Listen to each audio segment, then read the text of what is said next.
Welcome to the Seriously podcast. I'm your host, Annaliese and Now let's get into it.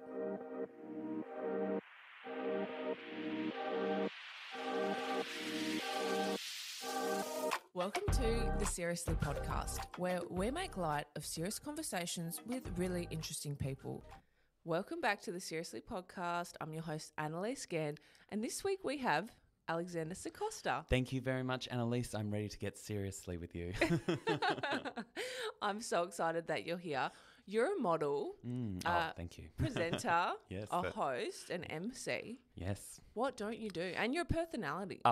My favourite thing to be is a Perthonality. I know it is. You just literally hosted, weren't you the MC at Crown? Yes. Nobu. I was at the Nobu. Melbourne Cup. Oh, it was delicious. The food at Nobu is fantastic. And I'm like, I was about to say not sponsored, but in a way I kind of am because I was paid to be there. So, but it was good. It was actually delicious. And nice. Crown always does fantastic events. I've managed to MC a lot of events at Crown. And when you think about your life, right, Annaliese, when you are little, you never think that you'll be like on this stage in this ballroom that's been decorated with lights, and then you turn around and like your name is on the back wall. Well, if you're you, that happens. And it only took a short 15 years to get there. Yeah. So tell me, like, you've done so well. You've done so much in your career.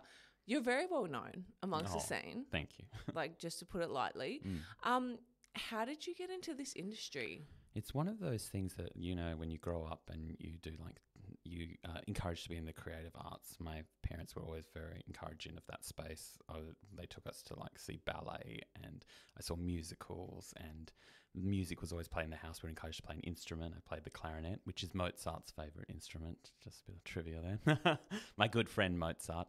And when you grow up in that environment where creativity is always encouraged and celebrated, eventually you yearn to be part of that as potentially a career, but there's always the more serious side. So I also studied law at university. So my whole thing was, I'll become a lawyer, I'll become a politician. And what's really interesting actually is from my pre-primary, we had to write down, what do I want to be when I grow up? And I actually wrote down lawyer, which Really? I find crazy as such a small child. How old were you? This is pre-primary, so I was like 6. Yeah. Right? I was like, how would I ever even, how did that enter into my mind? Maybe I was just very, interested in jurisprudence in the High Court at a young age.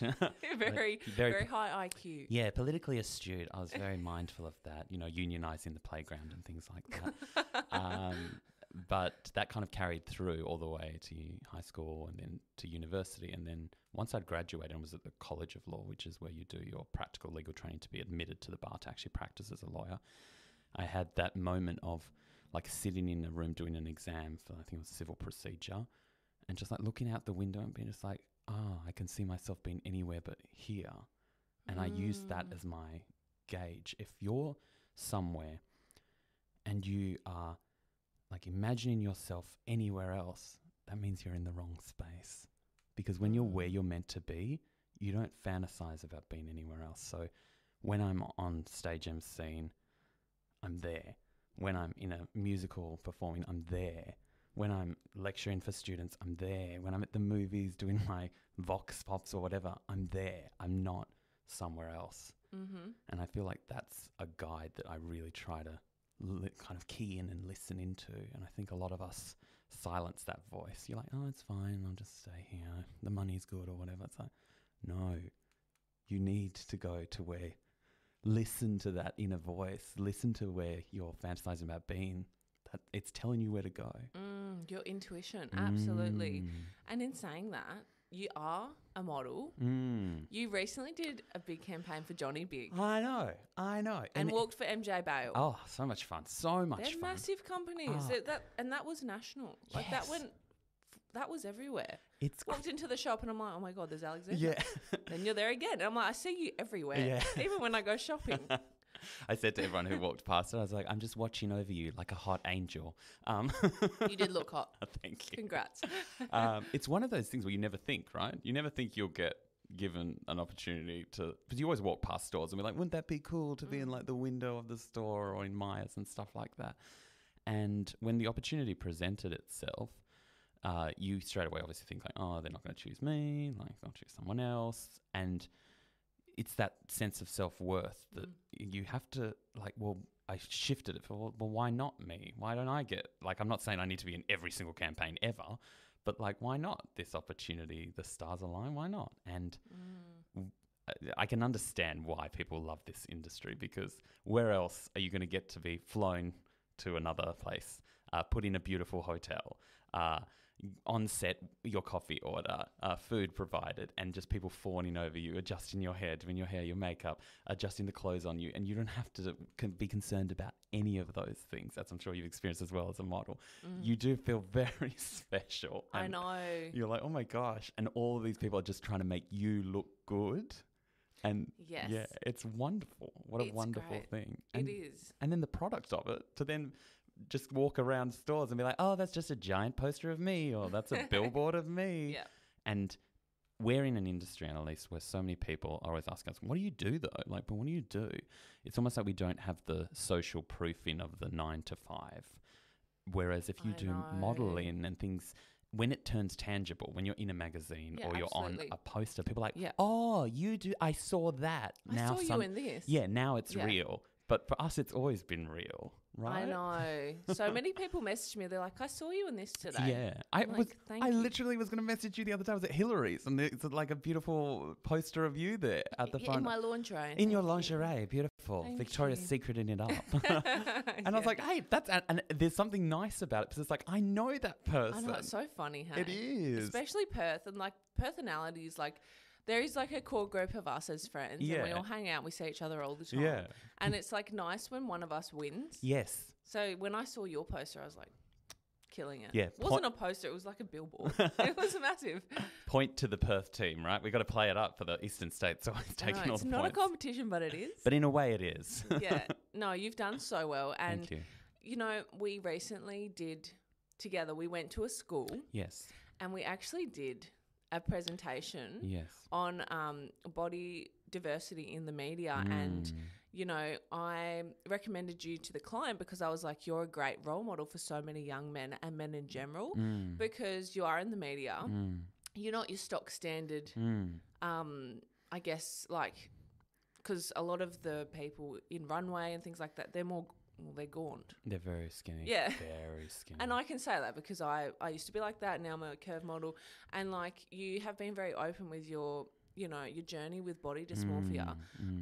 So there is a dark side to this industry as well. 100%. Do you mind opening up a bit about that? Yeah, of course. I think it's very interesting because you try to track back to when it developed, because you're always kind of like, well, what affected this? Because for my entire childhood, I didn't have that sense of that. And it's only... upon entry, it's almost like the thought is implanted in you, or like you don't think about it until it begins to affect you. And it happened pretty much after teenagehood, when I actually started going to the gym, is when I developed that sense of like, oh, I'm not good enough. Because before then, I never had the benchmarks. It's like I wasn't comparing myself to anyone. I'm a fun kind of person. I just enjoy life. And I'm not even sure what really... It's not that I was like, oh, I hate myself, I'm going to go to the gym. I think it was spurned on by the fact of like, oh, I want to get a bit stronger. So then I started going to the gym, and very quickly, the environment of a gym encourages and develops things like there's always more you can do. You can always lift heavier. You can always be stricter with your diet. You can always take better supplements. You can always get your sleep patterns. And I found very quickly I went from 0 to 100, whereby I was so conscious of losing not weight, body fat percentage, because that's what it's about. It's about having a low body fat percentage. And these markers that are like, well, you'll have abs if you're below like 10% body fat, and at 15% you're this, and at 20% you're this, and they'll do a body fat percentage on you. And I remember starting at like 30% and being told like, oh, that's in the like overweight, red zone, like straight away, all the triggers that you otherwise, no one's ever referring to themselves like, hi, my name's Alexander, this is my body fat percentage. Yeah, only and I'm classified as obese when you're not. Yeah. Yeah, it's ridiculous. And once those markers start, and then you get addicted to the idea of like moving down. So like, I think I started training when I was at 105 kilos, and within, I think it was a year and a half, I got into something crazy, like 87 kilos. But you're tall. Exactly. So 105 is quite normal quite for you, normal isn't for it? the height. Yeah. And you get addicted to it. And I'd made myself gluten-free, even though I wasn't gluten intolerant. And you cut out any kind of sugary drinks, or you cut out sugar. That's like sugar is poison, like, and all these things, and something that's only like vegetables and canned tuna and lean foods, and it's got to be lean turkey, and you can have avocado, but only half an avocado, and make sure that in the morning you have your hot water with lemon in it for alkalizing the body, and you just get obsessed. And then what's so hard is that even when you get to that level, like the whole thing at the gym I was at was like, oh, we'll take a photo like from when you start and then when you get to that level. And I got to that level, and then they said, oh, can we put put your photo up to show, like, you know, those classic before and after photos. Was this at F45? No, okay. That was after. Yeah. And I said no. I was just like, I didn't feel comfortable to put the photo up despite losing all that weight, and sort of, you would think that would be the sense of achievement, right? To be like, wow, I lost all this weight and now I feel great and I'm really proud. But it's almost like I was like, no, I still don't look good enough. So why didn't you want to do the photo? Was it because of that reason? I didn't feel good enough still. So it's almost like I followed this path extremely and then still didn't feel good enough, because it was never about the physicality. It's always the thing that you've created in your mind. You were fine before. Absolutely. And this is what I always say. Your number on the scale will change. Your worth does not. And I'm the biggest right now I've ever been. Me too. I'm good for us. Sexy mofos. And I'm the happiest I've ever been, the most mentally stable, and, you know, the most successful I've ever been, because I'm being myself and I'm not eating like a rabbit, and I'm fueling myself, going to the gym and being healthy. Yes. And, you know, when you try and fight against what you naturally are, your body retaliates. And I'm the same. When I was at my skinniest, I hated myself. Yeah. And now I love myself, but it's taken a long time. So, like, what has your journey been like with self-love? Like, where are you? There's a beautiful quote, I think it's by a New York writer, Caroline Caldwell, and it's about how, like, in a world that profits off self-doubt, an act of rebellion is loving yourself. And I really love that, because we're surrounded, especially working in media, by messaging that is literally telling you, you are not good enough and you don't deserve these things, and this is all inaccessible to you. And I love the fact that, particularly this year, after I lost a relative, and it really just, whenever you lose someone close to you, your perception of your life changes, because you start to realize what's actually important. And you think all that wasted time, as usual, wasted time in life of feeling, oh no, not me, not me. It's like, at a certain point, it's like, own it. This is your life. And I'm not saying everyone has to be obsessed with you and you need to be famous, because none of that stuff matters. But you need to be able to look in the mirror every morning and, say, I love you. And you'd be surprised. And we know, like, we all struggle with it. It's not unique. Even, like we said, at our skinniest, we still didn't feel good enough. So you hear it all the time from the supermodels. You hear it all the time from all these people in media feeling like imposters. So you kind of think, how can we all be in this space and all still perpetuate this space when we actually all genuinely just need to say, like, no, I'm good enough. I love myself. I work hard. I deserve good things. I'm a good person. So I think particularly this year after that happened, I really feel now more than ever to be like, no, I'm not going to let someone throw water on my fire. I'm really sorry about that. Oh, thank you. Yeah, it's so hard in life. Like, we think we all, it was interesting. The palliative care doctor said something. He said, there's a percentage of the population, I think he said 20% of people think they'll live forever. He goes, it's almost like they're in this delusion. And I was like, wow. And in a way, I think we all can quickly fall into the trap of thinking that we're all going to live forever. Because you're like, oh, well, I just won't think about it. But it's just like, we do have a limited time here. So why not love ourselves? Because we've heard when people are older and they look back and they're like, oh my God, I wish I'd gone to the beach more. I wish I hadn't been so self-conscious. I wish I'd done that. Or I wish and you kind of think, no, we've got to do it now. If not you, who? If not now, when? Like, why not you? Let's shift that narrative. Let's continue shifting it, because we can see it in the industry that tokenistically we're moving like, oh yeah, it's all about body positivity. But the undercurrent behind that is still very much pulling us back towards what it was. It's like we're saying body positivity, but we're not really saying it, are we? Interesting. And like with saying like 20% of the population think they'll live forever, I right? know, crazy. But with that comes, okay, cool.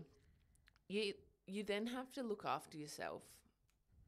Do you know what I mean? And like a lot of the media portrays and what they do portray, like, you know, injecting yourself with Ozempic or, you know, getting Botox or getting surgery or eating nothing so you're skinny. Like, you got to look after yourself, because then that's not longevity. No, that's not healthy. No, it's not. And it's sad to think But that's what everyone promotes. And at a younger and younger age. It's shocking. It's very sad because the corporate interests that kind of control at least legacy media, there's so many corporate partners to a media network that they're actually beholden to. Like, so many. I used to make a joke about the West Australian. I was like, you mean the Harvey Norman catalogue?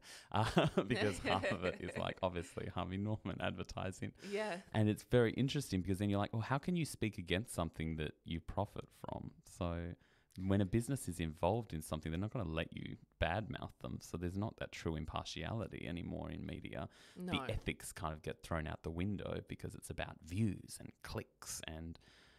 Yeah, it's I'm a very big fan of new media because there's a democratization. So people who otherwise wouldn't be platformed have an opportunity to be platformed and speak on important issues from a different perspective that otherwise would never be heard. Yes. But by the same token, it's an unregulated space whereby anyone could be platformed because they might have just, I don't know, done something viral and suddenly we're listening to them about their political opinions or their thoughts on body positivity, or the people who kind of speak against that movement as well. So I think the best thing we can all do now is to think of how to develop our media critical literacy and just really start to ask the questions like, who's paying for this? Follow the money behind posts. So true. Be more critical in how you approach your media, both your social and digital and legacy as well, because there's a lot of corporate interests involved in a lot of media. So there is a lot of money.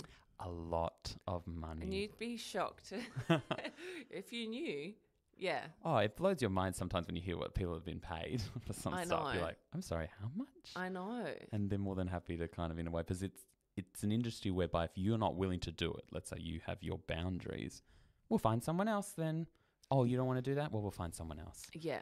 So it's almost like the power dynamic is so huge. And as creative people, we're at the whims of these other people. That's the thing. Yeah, I know. Yeah. With modelling, so for example, like when I've been on set and like me and you are like a regular body type, I would say. Like we're more like mid-sized people. Do you feel outnumbered or isolated ever? Because I'm usually the token mid-sized person. Yeah. It's awful, isn't it? Do you feel like that? Or as a man, like... It's a bit with men. Because men is all about... Yours is a positive thing, isn't it? Well, it's like about being big is a good thing. If you're but big, women, muscular-wise. Women, it's always been like you... Just be small, be stay small, be demure, be slight, like, be a wayfish. And then I'm this giant, like, moodang. So for you, it's actually like a positive experience. Well, it's like it's the opposite. So you don't want to be like, unless you're doing obviously editorial runway, where some of those designers, like the high end ones, they do want kind of very skinny men. Abs and they want like Calvin Klein vibes. Calvin Klein vibes, and that's the comparison. I remember when I was focusing on my bench at the gym, the weight that I decided I needed to bench, which is ridiculous, was based off what Channing Tatum had written in a Men's Health article.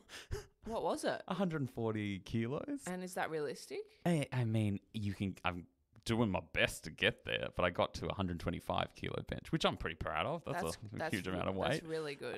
But by the same token, you are setting up an unrealistic standard based off what? Plus, he's come out and said that to get to that body type. Yeah. He was miserable. Exactly. Like he starved himself. But they all still do it. All the ones that never say that they've done, like men, obviously, it's all about muscularity. Roids. Yeah. They're all doing it, but they're never any of the same. I don't mind that they're doing it. Never your do prerogative, your body, honest. your choice. Yeah. But please be honest, because otherwise... people are growing up with this just like warped perception of like, why don't I look like Thor? Why am I not that lean? Yeah. And you never, and it's actually medically impossible for you to get to that level without human growth hormone. Same with women's bodies. Like I know it's like, girl, you've had a BBL. Yeah. I can see it. Yes. I can see you've had a boob job. It's so fine. I don't fucking care. Yeah. But just be honest. Be don't say, honest. oh, I got, I hit puberty. Yeah. Like, come yeah. on. You hit puberty at 28. Like, You did well then. yeah. Hit puberty. Many needles. Yes. So I guess your experience as being in like a mid-sized model then is more positive. Yeah, on one side, As a man. it's as usual the men get, but they don't get paid as much as the women in modelling. There you go. So there's a bit of disparity there. Thank goodness. It's the only industry. The only industry in the world where the women actually get paid sex more. work. Oh, yeah, you're right. They do really well. The but two oldest professions, in the sex world work and modelling. I know, I've read the Bible. Yeah. But it's very interesting because you're never big enough, you're never lean enough. So it's just the opposite end of it. So you're trying to always be more muscular and you need a big chest, but you need a small waist and it needs to have that V shape. So it's tiny waist, 32-inch waist, but 45-inch chest. So what size are you? I'm a big chest. I've got a big chest. I've probably finished like an extra large. I'm a 38 waist and a 46 chest. So, nice. yeah. So you're like the ideal because I'm big, which is good. This is so funny. I'm not hitting on you because we're friends. It's fucking weird.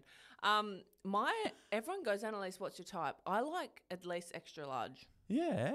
It's That's good to my be vibe. big. No, seriously. Yeah. Like I'm just only attracted to big, not big. I don't like that word, but manly. Strong. Figures. Yeah, strong. Yeah, to have and there's a difference between strength and muscles. Like you fix the roadcaster. That's all a girl That was needs. very manly. Just needs someone to fix a roadcaster. And I think when I shifted my perception in the gym as opposed to saying like, and it sounds stupid, but I always used to think like, I want to know that in the event of like a crisis, that if someone needs to be lifted, I can lift them. Like that sense of that. Not that I can lift a car, but you probably noticed in a lot of my social media, I'm always like lifting people. You really are. Yeah, I'm always lifting people. But I love that idea of like, oh, I'm not going to be the person where like, oh my God, we've got to go now. And there's some elderly person or someone who's potentially infirmed who can't. I was like, don't worry, let's go. Like that Superman complex. I don't know. But I like that I train for strength now a lot more. Yeah. Like I want to know that if I need to, I can lift someone. But was before more about being lean? Aesthetic, yeah. It was just always about that. Obsessed with trying to be as lean. And I had this photo shoot done where I was just like, oh, and then I can I finally do the underwear photo shoot. Like, and then we can get more work in that space. Yeah. And even then, you feel empowered in the moment, and the photographer's great, and all that stuff's great. But then afterwards, it's like, oh, it's still not good enough. And then you're almost tempted to be like, well, if we edit it slightly, you're like, what am I doing? And you're like, this isn't even me. It's not even me. Because I was a size 6. Wow. I've doubled my size. Right. I was tiny, and I went through the same thing. Like, I was like, who is this twig? Yeah. Like, I'm not saying people who would like that are twigs. No, I'm like nearly 6 foot, but so it doesn't suit me. No. Naturally, I'm and a bigger it's not girl. Sustainable. It's not sustainable. I couldn't eat anything. And it's not like when you were at that, then suddenly, you know what? Then I was booked for 100 jobs. No, I was booked for nothing. There we go. Isn't that amazing. that ironic? And do you feel like that as well? Like, are you more successful being yourself? It's so weird because even now, I'm still working through that idea that I'm like, well, maybe if I was like really ripped, then I'd be on a travel show. Like that's what was almost holding you back. That's not what the clients want. No. They want you. Like they book you for you. Yeah, you want to be wanted for you. Because if you're wanted for this version of you that you're masquerading as, then eventually you'll get tired of, I always use the metaphor of tap dancing. Eventually you'll get tired of tap dancing. You can't tap dance forever. True. Oh my God. You can't. And at a certain point, it's like, I'm tired of tap dancing for these people. And it's like, to what end? If I remember applying for modeling agencies when I was 19 and 20 and getting the like, oh, thanks for applying, like handsome face, but no thank you. And then it's almost like you allow other people to just shut down your dream. It's not like they could see that, oh, in 10 years, actually, you'll get booked a lot. Let's foster you, let's mentor you. And I think one of the best things you can have in this industry is a mentor. Someone who's been through it and can actually say to you, you know what, Annaliese, keep going. Because there's so many people telling you like, oh, you're probably over like that industry is a young person. You're like, but you're still a young person.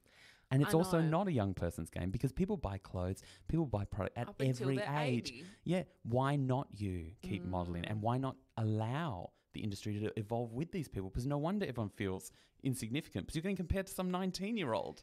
Exactly. Yeah. And it hurts my feeling when, women go, oh, I'm like in my marketing job, one of these ladies came up to me and was like, oh, once you pass this age, everyone forgets you. Yeah. And I was like, take that back. Yes. No, it's true. As you get older, you get richer. Yes. You get more successful. You get wiser. Life gets better. It does. And like, Okay, cool. People might look younger. Yeah. Cool. There's going to always be someone younger, better, whatever. But you need to embrace who you are at the moment and like really love you for you. Absolutely. So absolutely. Beauty is not an age. It's not. It's not. Beauty has always been ageless. It's not an 18-year-old girl or boy. No, it's not. And yet that is very much what's perpetuated. So that is the best advice, to really think. For everyone who's ever told you no, that was almost telling you that you're going in the right direction. When people are like, oh, you're probably about, how old are you now? Oh, okay. Well, we generally only, it's like, okay, good to know. And I'll keep going. Yeah. Prove them wrong. Because one day, you will be, like we've been very blessed to be, you'll be the people who are walking past somewhere and they're like, is that you? And you'll be like, yeah, it is. Yeah, I know. I feel very blessed to be in this industry, as probably you do. Like, I feel like sometimes I feel bad because I'm like, how lucky are we, right? To get I feel like paid. we've just landed. I don't know, but we haven't. It's a lot of work, but it has to choose you back. Like, you can't just go, I want to be a model. Yeah. I'm sorry. Like, it's like anything. Like, yeah, and it is the moments that are shown are obviously the beautiful highlights of it. But there's a lot of low moments. There's a lot. It's a rejection. So much rejection. And so many self-tests and tapes and photos that you send in. And you're always like, where are these photos going to end up? All these, when you're auditioning for TV ads and it's like, pretend the pillow is a child. And you've just got these videos where you're like hugging this pillow. I know, the weirdest shit that I've had to do. Oh my God. Or when you have to test and talk to yourself and the script is someone else, but they're not there. They're not there. And I'm just waiting to a gap. It's like and then weird. Talking, and then you get no feedback, awkward. So you have no sense of whether it was and I'm good like, or not. Oh, the client's gone a different way, and I'm like, why? Why? No feed. We never get told. No, it's pretty much all like your shit. Out of your control. And the thing that it could be as simple as they've just said the client's gone another way, but they literally went like, oh, we didn't want to use a female anymore. We're using two men. So small. And you don't know that. No. Oh, the hair color was wrong. Or we wanted short hair. And working from the back end as a marketer. Yes, I see it now. And I'm like, it's never personal. It's just like, we just want this. The boss wants this. So it's 100%. It's never actually personal. No. They don't actually think. I know we'd like to think they think about us that much. They're like, what about this person's hopes and dreams? No. They literally just see like a little comp card. Oh, yeah, that's the right height. Oh, no, the other talent's taller, so we can't use them. Like, it's so simple stuff like that. Minimalistic. But yeah, rejection is like, I think, the hardest part of this job. Like, as much as it's glamorous, we get a lot of perks, we get a lot of free stuff. Yes. You know, it's quite luxury in a lot of ways. But yeah, the rejection, like the amount of times I'm like, I'm quitting. Yeah. Have you felt like that? Yeah, all the time. And I think it's important that people understand that is part of it. If you can't handle rejection, don't try and get in. You must. Social media, modelling. None of it. Media. You need to be a bad-ass bitch. And to own that. Because the reality is, it's almost like the more opportunities you get, the more people that actually will like you, but also will dislike you. Most people are not going to like you. They're not going to like you. You're going to be in competition with people, and people will be very nice to your face, and then you'll be like, oh, but behind your back, they're like, oh, they're difficult to work with. Like, because everyone's trying to get ahead, and some people go about it that way, and some people try to come from the abundance mentality, which is what I really try to do. Because I always try to instill, it's like, no one's stopping you from doing it. Because people are always like, should I get an agent? Should I get this? I was like, don't even worry about an agent yet. Just get your phone. You've got the phone. Start taking some photos. People always want to like, I want to work for like Dior. So then they'll like do photo shoots trying to be like a Dior model. It's like, how about you look around at the businesses that need help right here in your area? Where do you get your hair done? They would love someone to come in and maybe make a video for them. Start small and show the value you can bring. Yeah. As opposed to just expecting people to give you something just because you want it. Start small. Yeah, start small. My first ever modelling job was like Big W. No, not Big W, sorry. It was Bunbury Forum. Nice. Noni B. Noni B. And I was 15. The irony is like targeted towards like the 40 plus woman. Oh, 65. I looked like an old woman, but I was 15. They even did my hair like a grandma. I need to see this But I started real fucking small. So that was my first job. So like people go, I want to do this. Okay, start doing the local stuff. Exactly. Then you can do the national stuff later, but it takes time as well. It takes time. It's not this discovery thing and then it all changes. No. Yes. Unless you're like Miranda Kerr. And but there's apparently 1%. Yeah, 1%ers. And there's so much that goes on behind the scenes with those people as well. That the narrative is romanticized to be like, they were just walking down the street and a car stopped and stuff like that. It's like, yeah, any other time a car stops close to you or down the street, you're about to be attacked. Overnight 10-year success. Yeah, that's exactly how a lot of people say. Yeah. And it's not. And yeah, keep going. And if something's not working, pivot. Mm-hmm. Like the industry isn't Mate, just you've pivoted pivot. You do so many things. Yeah, and I believe in thinking laterally in this industry. Don't limit yourself. There is, like we've said, there's so much out of your control. You can't control casting directors. You can't control brand campaigns. You can't control any of that. What you can control is the skill sets you bring. So if you're someone who is interested in modeling, great. What can you control? Well, what else should models be able to do? Present. Because what's more valuable than a model by themselves is a model who can also present. Because a lot of campaigns now, they need content. So maybe develop your skills in making content. Because if you're on set and you make awesome content, they'll be like, that model was great. They came, they looked great in the clothes. They made these fun reels that went somewhat viral on the internet. And they sent us all these photos they took behind the scenes. They were great to get along with. You bring so much more value and you're more memorable that way. So think of yourself and all your skill sets you can develop. No one's stopping people from getting good at making a reel. No one's stopping you from learning how to take good photos photography-wise, investing in a camera in the future. Develop your skills because that's what will be your point of difference. Otherwise, unfortunately, model is a very general brush. And everyone can say they're a model. Like, that's not exclusive. The thing with modelling, like, it's good money if you're the 1%. It's great money. Like, let's be honest. For the work, yeah. It really is, but... You're not going to book 15 campaigns a month, though. No, unless you're in Europe. Yeah. We're in Australia. It's a small market. Very much so. Like, even the top models that I know have other jobs. Yeah. They do. They all have, like, three jobs. And, you know, they part-time at the office or they do this. And, you know, that's the reality of the industry. Correct. And that's why to not give the illusion, particularly to young people, that it's just going to be this dream career of just photo shoots and trips and traveling all the time. And you don't really have to worry about anything because other people will handle it for you. Now more than ever, you need to take control of Nothing in life is free. No. Yeah, or easy. That's worth having. Absolutely. And that looks that nice. It's not easy to get to that stage. No. It takes, like, as you said, 10 years, 15 years for yourself. And yeah, like you were saying, lots of rejection. You have to galvanize yourself in this industry by the constant rejection will make you stronger, and know that, like, keep working towards something, like keep dreaming big, but be realistic as well. I love that. Have you got any plans that you can talk about? You've got coming up? Any travel plans? Anything you want to do? I would love to travel more. So one of my dreams, as we have many dreams in our lives. Yes. So I was very fortunate. I got to present on a show on 7 that was like a home show. So it was home in WA. And it looks so good. It was so much fun. We got to visit all these beautiful apartments and like just have fun interviewing different people and stuff like that.